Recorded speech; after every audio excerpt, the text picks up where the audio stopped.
আপনি নির্বাচনের ব্যাপারে সকালে এক পজিশন, বিকালে এক পজিশন। নির্বাচন ডিসেম্বরে হলে কোনো সমস্যা নাই, জানুয়ারিতে হলে খুব ভালো, ফেব্রুয়ারিতেও আপত্তি নেই, মার্চেও ভালো চলে, অসুবিধা নাই, জুনেও সমস্যা নেই। প্রশাসন যেমন ল এনফোর্সিং এজেন্সিস, বাংলাদেশের বিভিন্ন এজেন্সিসগুলো, অ্যাসোসিয়েশনগুলো, এই জায়গা খুব সুচতুরভাবে, সুকৌশলে তারা এর বড় বড় পদে বসে আছে। প্রধান উপদেষ্টা আজকে জাতীয় ঐক্যমত্য কমিশনের বৈঠকে তিনি জুলাই সনদ নিয়ে বলেছেন যে সমঝোতার রাস্তা শুরু করেছি তা থেকে বের হওয়ার কোনো সুযোগ নেই, এ সমঝোতায় আসতেই হবে। আমরা হয়তো গায়ের জোরে বলছি, কিন্তু কথাটা ফেলে দেওয়ার উপায় নেই। জাতি হিসেবে আমাদের নবযাত্রার একটা সুযোগ। এবং তিনি আরও বলেছেন, তার কথা যদি মূল কথা বলি যে জুলাই সনদ নিয়ে একটা সমঝোতায় আসতেই হবে, কিন্তু অবস্থা যে দেখছি সমঝোতা আসলে কত দূর, আপনারা তো ইসে আছেন, কত দূর? আপনাকে ধন্যবাদ। প্রধান উপদেষ্টা আজকে যেটা বলেছেন যে এই জুলাই সনদ এবং জাতীয় নির্বাচনের মাধ্যমে নবজন্মের, বাংলাদেশের নবজন্ম হবে, এটা খুবই গুরুত্বপূর্ণ। যে আমরা যে 24-এর গণ অভ্যুত্থানের ফলে একটা নতুন Bangladesh, new birth, new emergence, এটা উনি বলেছেন, এটাকে আমি ধন্যবাদ জানাই। এখন এই নিউ ইমার্জেন্স বা নিউ বার্থের যারা অন্তরায় হবে, তারা তো আসলে 24-এর গণ অভ্যুত্থানের বিরোধী শক্তি হয়ে যাবেন অটোমেটিক্যালি, এবং পরাজিত শক্তির দোসরও কিন্তু হয়ে যাবেন। আমি ওই জিনিসে যাচ্ছি না। আমি যেটা বলতে চাচ্ছি যে জুলাই সনদ মানতেই হবে, হ্যাঁ এটা ঠিক, জুলাই সনদের পক্ষে আমরাও, কিন্তু সমস্যা হলো implementation and to give the legal framework. এই তো এই দুইটা জায়গা সমস্যা। তা আপনার খবরেই আমি দেখলাম যে জামাতে ইসলামী বাংলাদেশ তারা চাচ্ছে সংবিধানের আদেশ হতে হবে। ইললজিক্যাল। সংবিধান পরিবর্তন করা বা সংবিধানে ইনকর্পোরেট করতে হলে আপনাকে সংসদে যেতে, আগে সংসদ, তারপরে সব কিছু। তাছাড়া আপনি সংবিধানে কোনো কিছু আপনি প্রেসিডেন্ট অর্ডিন্যান্স বা নির্বাহী আদেশ দিয়ে করতে পারবেন না, যেটা আইনে বলে। অথবা আপনি সুপ্রিম কোর্টের কাছে একটা নির্দেশনা চাইতে পারেন। বিএনপি কিন্তু এতটা ফ্লেক্সিবল, কারণ বিএনপি তার পূর্ব অভিজ্ঞতা থেকে এবং বিএনপি রাষ্ট্রপতির অভিজ্ঞতা থেকে বলছে যে আজকে আপনি যদি যেন তেন উপায়ে একটা জুলাই সনদকে লিগ্যাল ফ্রেমওয়ার্ক বা আপনি যেটা বলছেন যে সাংবিধানিক আদেশ দেন, এটা কিন্তু পরে চ্যালেঞ্জ হতে পারে, হতে পারে না, চ্যালেঞ্জ হতে পারে। চ্যালেঞ্জ যদি হয় তাহলে কি হচ্ছে, আর ওটা যদি আপনি বিনা সংসদের করেন তাই তো দুটো সংবিধান হয়ে যাচ্ছে। এরকম অনেক লজিক্যাল প্রশ্ন বিএনপি তুলেছে। আবার দেখলাম এনসিপি বলছে গণভোট। আমি মনে করি বা আমি জানি যে গণভোট হয় যে কোনো একটা ইস্যুর উপরে। আমাদের জুলাই সনদে 84 ইস্যুস, তার মধ্যে কিছু দ্বিমত আছে, আবার কিছু নোট অফ ডিসেন্ট আছে। তাহলে এটা একটা ইললজিক্যাল কথা। এখন যে বাংলাদেশের জাতীয় নির্বাচন যে কতটা অপরিহার্য, তা গত কিছুদিনের বাংলাদেশের পরিস্থিতি দেখে, যেমন পরাজিত ফ্যাসিস্ট হাসিনা বলছে যে ডক্টর ইউনূসের নেতৃত্বে কোনো নির্বাচন হবে না, তাইলে এই এনসিপি, এই জামাত, এই বিএনপি, আরও যারা অভ্যুত্থানের শক্তি, আমরা কি ফেসিবাদের পদধ্বনি শুনতে পাচ্ছি না? সে ফিরে আসতে পারবে না, কিন্তু যে থ্রেটটা দিচ্ছে বা সে যেটা চাচ্ছে। আচ্ছা হেলো, আমি একটু জিজ্ঞেস করি আপনাকে, আপনি যে বলছেন যে নির্বাচন যে কত অপরিহার্য আমরা বুঝতে পারছি, এই অপরিহার্য নির্বাচন অপরিহার্য, এটা শুধু কি বিএনপি বুঝতে পারছে নাকি বাকি অন্য সবাই বুঝতে পারছে? এখানে একটা জিনিস দেখতে হবে। দেখেন, আমি প্রথমে বলছি বিএনপির অভিজ্ঞতার কথা, এটা সবাই আমরা মানি। অন্য অন্য দল তো ন্যাশন ওয়াইড দলও না, দেশ পরিচালনারও কোনো ওই রকম অভিজ্ঞতা নেই, তাই না? আবার একটা জিনিস এখানে ইম্পর্টেন্ট, বর্তমান যে আমাদের ডক্টর ইউনূস সরকার, মানে আমাদের এই গণঅভ্যুত্থানের ফলে যে অন্তর্বর্তী সরকার, এই সরকারে আপনার প্রত্যক্ষভাবে হোক পরোক্ষভাবে হোক জামাত একটা প্রাধান্য বিস্তার করে রয়েছে, বিশেষ করে বাংলাদেশের সফট পাওয়ারগুলো। সফট পাওয়ার বলতে আমি বোঝাচ্ছি, আমার ভুল হলে বলবেন যেটা সফট পাওয়ার না, যেমন প্রশাসন, যেমন ল এনফোর্সিং এজেন্সিস, বাংলাদেশের বিভিন্ন এজেন্সিসগুলো, অ্যাসোসিয়েশনগুলো, এই জায়গা খুব সুচতুরভাবে, সুকৌশলে তারা এর বড় বড় পদে বসে আছে। আপনি কি ব্যর্থ হয়েছেন তাহলে? এটা তখন আপনারা প্রভাব করতে পারেন না, সফলতার বিষয় না। আচ্ছা, এইটা তারা যে কোনোভাবে হোক প্রথম একটা ন্যারেটিভ উঠেছিল যে এই সরকারকে 5 বছর ক্ষমতা দিতে হবে। আমরা বলেছিলাম যে নির্বাচনটা কবে দিবেন, তাই না? সরকারের সাথে তখন আমাদের একটা মানে রাজনীতি বোঝাপড়ার সমস্যা। আমরা যা চাচ্ছি যে গণতন্ত্র প্রতিষ্ঠা থ্রু দ্য ইলেকশন, আর অন্য দল চাচ্ছে যে এই সরকারের উপর ভর করে নিজেদের প্রাধান্য, নিজেদের শক্তি কীভাবে সঞ্চয় করা যায়, ওই যে সুযোগটা তারা পেয়েছে, ওই সুযোগে তারা এই সফট পাওয়ারগুলো দখল করে নিচ্ছে। আর ট্যাগটা লাগাইছে বিএনপিকে এমনভাবে যে প্রান্তিক পর্যায়ে বিএনপি মনে হচ্ছে যে একটা বিশৃঙ্খল দলে পরিণত হচ্ছে, যদিও আমরা সেটাকে মোকাবেলা করেছি। এই যে বলছি যে তারা যদি চায়, জামাত শুনে চাচ্ছে যদি এমনি নির্বাচনকে দীর্ঘায়িত করে সরকারকে আরো লঙ্গার টাইম থাকতে দিয়ে, তাহলে এমনি জামাত ক্ষমতা থাকতে পারছে। এই সুযোগ আপনার ক্ষমতা পাবে। এই জন্য আমি বলছি যে আপনার এই নির্বাচন চাচ্ছে না যারা, জামাত নির্বাচনটা ডিলে করতে চাচ্ছে ডিউ টু তাদের যে একটা প্রচ্ছন্ন ক্ষমতা রয়েছে সেটা ধরে রাখার জন্য। জি, আবার আসবেন রেজাল্ট করুন।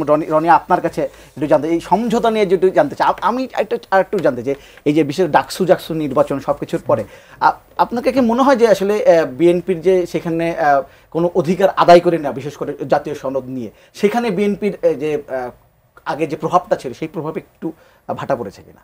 বিএনপির কোনো প্রভাব ছিল না। প্রথম কথা হলো এই গভর্নমেন্টের কোথাও বিএনপির কোনো প্রভাব নেই। বিএনপির প্রভাব যে জায়গাটায় আছে সেটা হলো জনগণের সাথে একটা সম্পর্কের জায়গায়। তো সেই সম্পর্কটা নানাভাবে নষ্ট করার একটা প্রক্রিয়ার মধ্যে রাজনীতিকে ঢুকাই দেওয়া হয়েছে। এবং এই যে ছাত্র সংসদ নির্বাচনগুলোকে কেন্দ্র করে মিডিয়া এবং যে হাইপটা তোলা হচ্ছে, এই যে নির্বাচনগুলো হয়েছে যে দুইটা এবং বাকি যে দুইটা নির্বাচন হবে, বাকি দুইটা বা আরও যে কটা নির্বাচন, কোনো নির্বাচনের ছাত্রদল ভালো করবে না, শুধু শিবিরই ভালো করবে। শিবির ভালো করবে মানে কি? শিবিরের রাজনীতি ভালো করবে না, শিবির সমর্থিত নিরপেক্ষ প্যানেল ভালো করবে। শিবির সমর্থিত অন্য প্যানেল, কিন্তু শিবিরের কোথাও আপনার শিবিরের নামে নির্বাচন হচ্ছে না। নির্বাচন হচ্ছে ধরেন এখানে ঐক্য শিক্ষার্থী জোট, ওইখানে ঐক্যবদ্ধ জোট, শিবির সমর্থিত সেগুলো। কারণ কোনো দলের নামে মানে প্যানেল দেওয়ার সুযোগও নাই। তো সেক্ষেত্রে সুযোগ নাই, কিন্তু সব জায়গায় ছাত্রদল নিজের দলীয় ক্যাম্পেনিং চালাইছে এবং ছাত্রদল এই নির্বাচনের প্রস্তুতি নিচ্ছে 20 দিন 25 দিন আগে। আর বাকি সবাই 15 বছরে ইনট্যাক্ট ছিল একটা অংশ, আর 1 বছরে ব্যাপক কর্মতৎপরতা, এবং তারা হিউজ প্রস্তুতি, ইনভেস্টমেন্ট সব কিছু নিয়ে নামছে এটা প্রমাণ করার জন্য যে বাংলাদেশে ইসলামী ছাত্র শিবিরের জনপ্রিয়তা, জামাত ইসলামের জনপ্রিয়তা এটা সবচেয়ে তুঙ্গে, এর বিকল্প কিছু নাই। এটা খুবই সুন্দর কথা, বিকল্প কিছু নাই। এখন কাম টু দ্য পয়েন্ট, তাহলে নির্বাচনে সমস্যা কোথায়? আপনি নির্বাচনের ব্যাপারে সকালে এক পজিশন, বিকালে এক পজিশন। নির্বাচন ডিসেম্বরে হলে কোনো সমস্যা নাই, জানুয়ারিতে হলে খুব ভালো, ফেব্রুয়ারিতেও আপত্তি নেই, মার্চেও ভালো চলে, অসুবিধা নাই, জুনেও সমস্যা নেই। আবার নির্বাচন চাই না, সংস্কারের আগে নির্বাচন হলে তারা জুলাইয়ের গাদ্দার। আপনি সব পজিশনে আছেন, আপনি ধর্মেও আছেন, জেরাফেও আছেন। আপনার বিশ্বাসটা করবো কেমনে? কি চান আপনি? আবার সমস্ত জায়গায় প্রার্থিতা দেওয়া শেষ, নির্বাচনী প্রচারণায় আপনি আগাইয়া। তার মানে আপনি রাজনীতি করতেছেন না, আপনি পলিটিক্স করতেছেন, বলেন না? তো আমাদের রাজনীতি লাগবে, করতেছেন পলিটিক্স। তো এখন এখানে আর ঐক্যমত কমিশনে দেখেন খুব গুরুত্বপূর্ণ একটা জায়গায় ঐক্যমত কমিশনে আসছে, সেটা আমি জানি না এখানে কতখানি সময় পাবো, একটা জায়গায় একটু অ্যাড্রেস করি। আপনারা যদি মনোযোগ দিয়ে সালাউদ্দিন সাহেবের বক্তব্যটা শোনেন, সালাউদ্দিন সাহেবের বক্তব্য, উনি জামাতের যিনি প্রতিনিধি ছিলেন সর্বশেষ, শিশির মনির সাহেব, শিশির মনির সাহেবের আপনার জবাবে কাউন্টারে উনি যে বক্তব্যের যে আলোচনাটা করছে, এটা বিএনপির নেতা হিসাবে আলোচনাটা করেন উনি। এইটা হলো এই আলোচনাটা যদি আপনারা মনোযোগ দিয়ে শুনেন, অনেকেই নিশ্চয় শুনছেন, দর্শক যারা আমার কথা শুনবেন, সেটা হলো বাংলাদেশের রাজনীতির ক্ষেত্রে আপনার গণতন্ত্রকে প্রাতিষ্ঠানিক রূপ দেওয়ার কথা বা ক্ষমতার সাথে লেজিটিমেসি, বৈধতার প্রশ্নের ক্ষেত্রে সালাউদ্দিন সাহেব যেভাবে আলোচনা করছে, এইটা এই পর্যন্ত আমি কোনো পলিটিশিয়ানরা আলোচনা করতে শুনিনি এই ইন ডেপথ নিয়ে। এই জন্য ওনাকে একটা জাতিগতভাবে আমাদের ধন্যবাদ দেওয়া উচিত। Forget about BNP. কেন? উনি বলতেছে যে দেখেন ক্ষমতা মানে 106-এর যে পয়েন্টটা আলোচনা করছে, যে এটার রেফারেন্সে এই সরকারকে বৈধ বলা হচ্ছে, আমি লম্বা আলোচনা শর্ট করতেছি, সেইটাতে আপনি বলতেছেন যে না, এটা সরকারের বৈধতা নিশ্চিত করতেছে না, 106-এর রেফারেন্সে এই সরকারের বৈধতা নিশ্চিত করতেছে না। তাহলে এই সরকারের বৈধতা যদি নিশ্চিত না করে, তাহলে আপনি এই যে সরকার গঠন করলো, সরকার যেগুলো করলো, কমিশন করলো, এত আয়োজন, এত কিছু করা হচ্ছে, তাহলে টোটাল ব্যাপারটার উপরই আপনার কোনো আস্থা নেই। আবার এই সরকারের উপর যদি আপনার আস্থাই না থাকে, তারপরে আপনি জুলাইয়ের হকদার দাবি করেন, জুলাইয়ের আপনি একমাত্র কাণ্ডারি দাবি করেন, কিন্তু আপনি এমন একটা জায়গায় দাবি করতেছেন যে এই যে 106 এইটা যথেষ্ট না, বা এইটার দ্বারা সেই সরকারের বৈধতা কায়েম হয় না। তার মানে আপনি ডেমোক্রেসি, গণতন্ত্র কিছুই মিন করেন না, আপনি মিন করেন একটা অ্যাবসলিউট অ্যানার্কি। এটা জবাবে সালাউদ্দিন সাহেব কি বলতেছেন? সালাউদ্দিন সাহেব বলতেছেন হ্যাঁ, এইটা যে বৈধ, এই বৈধতাটা এখন একটা সম্মতির ভিত্তিতে উৎপাদিত হয়েছে, পরবর্তী সময় এটা পার্লামেন্ট এটার বৈধতা দিবে। কেন পার্লামেন্ট বৈধতা দিবে এবং মানে লম্বা আলোচনার জিস পয়েন্টটা হলো আপনারা ধরে নিচ্ছেন এখানে যে কটা রাজনৈতিক দল বসছেন আপনারাই জনপ্রতিনিধি, তার মানে আপনি নিজেকে জনগণের উইল মনে করেন, যেটা হাসিনা মনে করতো। এটা আপনার চিন্তাটাই হলো ফ্যাসিস্ট, আপনি যে দলই করেন। ফলে এখানে ধরেন বাংলাদেশের সমস্ত দল কি ঐক্যমত কমিশনের মিটিংয়ে আসছে? নাই। ফলে সমস্ত মানুষের প্রতিনিধিত্ব, মতামতের প্রতিনিধিত্ব আপনি করেন, এটা ধরে নেওয়া থিওরিটিক্যালি প্র্যাকটিক্যালি দুই অর্থেই রং। তাইলে স্ট্যান্ডার্ড লেজিট বৈধ জনপ্রতিনিধিত্ব কোনটা হবে? বৈধ প্রতিনিধিত্ব, জনপ্রতিনিধিত্ব হবে যখন জনগণ আপনাকে অবাধ নিরপেক্ষভাবে কোনো রকম প্রেশার বা কোনো রকম ভয়ভীতি, হুমকি বা প্রলোভনের বাইরে গিয়ে স্বাধীনভাবে ভোটাধিকার প্রয়োগ, ভোটাধিকার মানে তার সার্বভৌম ক্ষমতা প্রয়োগের মাধ্যমে আপনাকে নির্বাচিত করবে, এবং সেখানে যখন আপনি নির্বাচিত হয়ে আসবেন, যারা আপনাকে ভোট দেয় নাই, আপনি তখন তাদেরও বৈধ প্রতিনিধি হওয়ার যোগ্যতা বা বৈধতা অর্জন করার মধ্য দিয়ে আপনি যখন কথা বলবেন সেটা হবে বৈধ। এখন অভ্যুত্থানে ভাই সবাই তো আওয়ামী লীগের বিরুদ্ধে ছিল, কিন্তু জামাতের আওয়ামী বিরোধিতা, বিএনপির আওয়ামী বিরোধিতা, এনসিপির আওয়ামী বিরোধিতা, একটা নন পলিটিক্যাল লোকের আওয়ামী বিরোধিতা তো একই রকম না। সবাই আমরা আওয়ামী লীগ বিরোধী ছিলাম, এই জন্য অভ্যুত্থানটা হয়েছে, সবাই কমন ভিকটিম ছিলাম, যে সবার বিরোধিতা একই মাত্রা বা আপনি স্কেলে আপনি মাপতে পারবেন না, বা একই উচ্চতায় আপনি দেখতে পারবেন না। তাহলে আপনি সম্মতি বলতে, জনগণের অভিপ্রায় বলতে যেটা ধরে নিচ্ছেন, সেইটা ধরে নেওয়ার মধ্যেই আপনার ফ্যাসিস্ট হয়ে ওঠার একটা আলামত, আপনার বক্তব্য স্পষ্ট।